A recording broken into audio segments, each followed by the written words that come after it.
My name is Peter Rausch, which literally means, Peter means the rock or stone, and Rausch means smoke. And I'm going to explain to you the stone smoker, which is my namesake if you think about it. I'm going to show you quickly what it is and then how it works. These are all the parts that make up the smoker body. The base of the body is a 16-inch standard terracotta flower pot.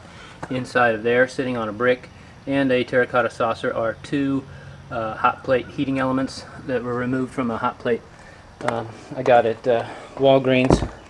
The lid is an azalea bowl. It's also terracotta with a sealant around the side, which is woven fiberglass fabric, adhesive backed. It's good to the adhesive is good to 300 degrees. Also installed some handles on it to make it easy to lift. This is the wood chip tray. It's a Lodge cast iron biscuit pan, and it's very heavy, which is good. I also cut the handles off with a bandsaw so it would fit better into the pot.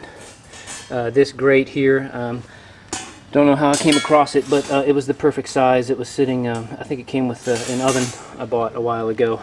And then I have a tray for water if I want to add water to it. So put the wood chip tray in, add wood chips. They should be soaked first. Put the grate on. Food goes on there, obviously.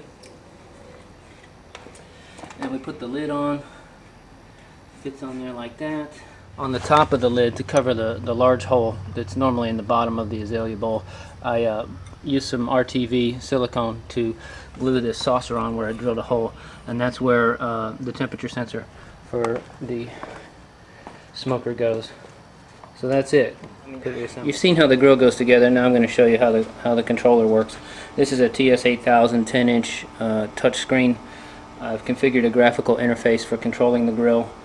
This represents the grill.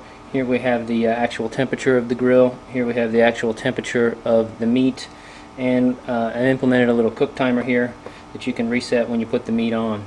This bar graph represents the set point, or the oven temperature. This represents the actual oven temperature, and this represents the temperature of the meat. This bar here represents the output power of the controller. I also implemented an auto start time where you can have this thing start heating unattended. I'm not going to use that feature today. Here we have the ability to turn the heat on and off.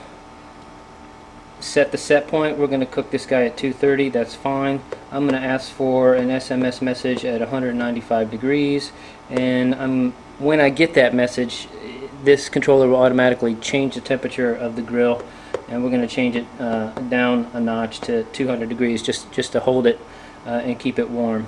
Let me show you what happens on the back side, how it actually controls the heat. Duplex receptacle, serial breakout board, temperature controller with solid state relays and current transformers and PID controller, 24 volt power supply, industrial Ethernet switch, power converter, another breakout board, and a wireless link to my home network.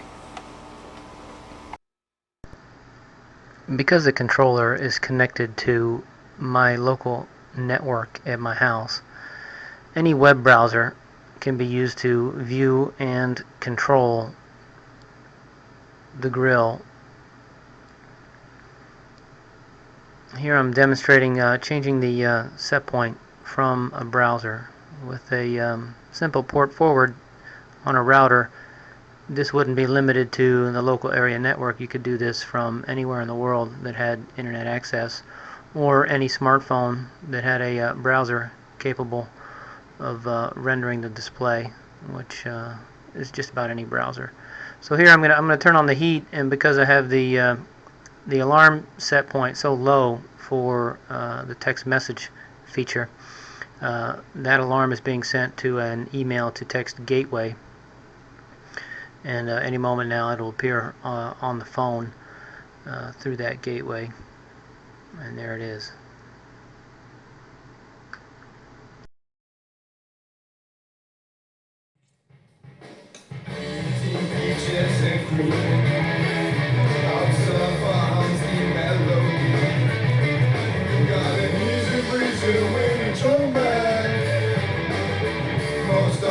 time.